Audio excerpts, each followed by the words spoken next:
We use money every day, but we rarely appreciate its power and its flaws.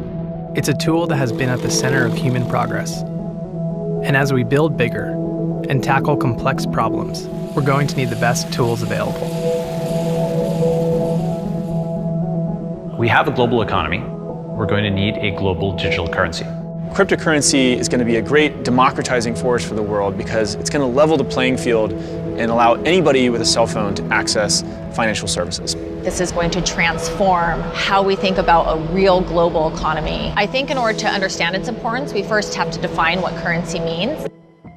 What currency does is it actually allows us to agree upon the value of something. It's almost like a communication tool. There are different ways of coordinating human beings. One way that you can do that is with money. You can incentivize people to try to work on the same thing at the same time. We started off building simple systems like a bridge crossing a river to very amazing things like rocket ships.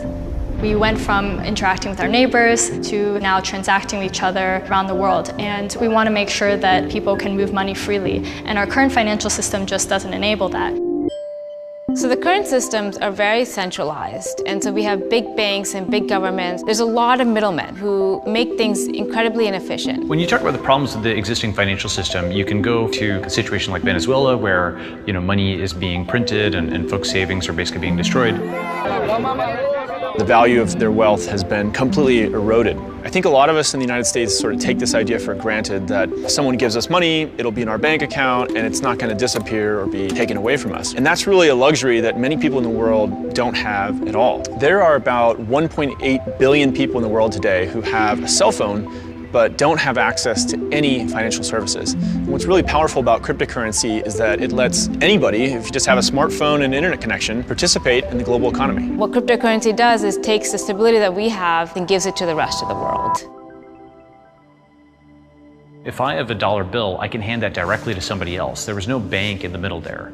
With digital currency and blockchain, it's actually more similar to cash yet again, where I can send something directly to somebody else and I don't necessarily have to go through middlemen like a bank or a credit card company. We can go back to how we normally transacted, which is directly with each other without all these giant central parties in between. When computer scientists talk about the concept of so-called decentralization, what they mean is to avoid this idea of a single point of failure. A single point of failure like we have with institutions. If you have a single bank and that bank has all your money and then that bank fails, well, everyone's out of money.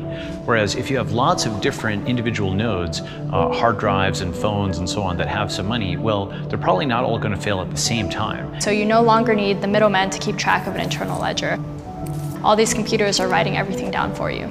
That network effect makes it unbreakable. So technology makes us richer and wealthier because you need less time or less money or less effort to get something done. Right now, when people think of crypto, I think they think of investment. There's a lot of speculation, there's a lot of talk of prices and how much money has been raised, but it's really important to see past that. It'll shift to people actually using cryptocurrency to buy goods and services and transact in the economy. And that's not just send money back and forth, that means employ each other or fund each other.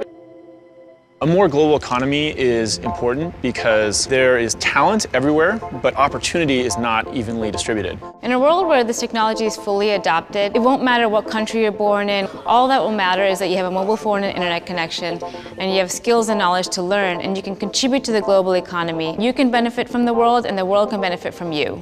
Think about what kind of economy we could have if we had a global currency that we were all responsible for and all invested in. It opens up opportunity for everybody. Just being able to trust that if I do good work in the world and someone compensates me for it, I will be able to keep that wealth. That's such a powerful idea that it actually encourages people to try to do more good things in the world. If you've got lots of people who are invested in each other's success, literally, they're invested in each other's success at a broader level. I think cryptocurrencies are going to be as impactful to humanity as the internet has been. Digital currency and blockchain can bind us in ways that we wouldn't be bound before.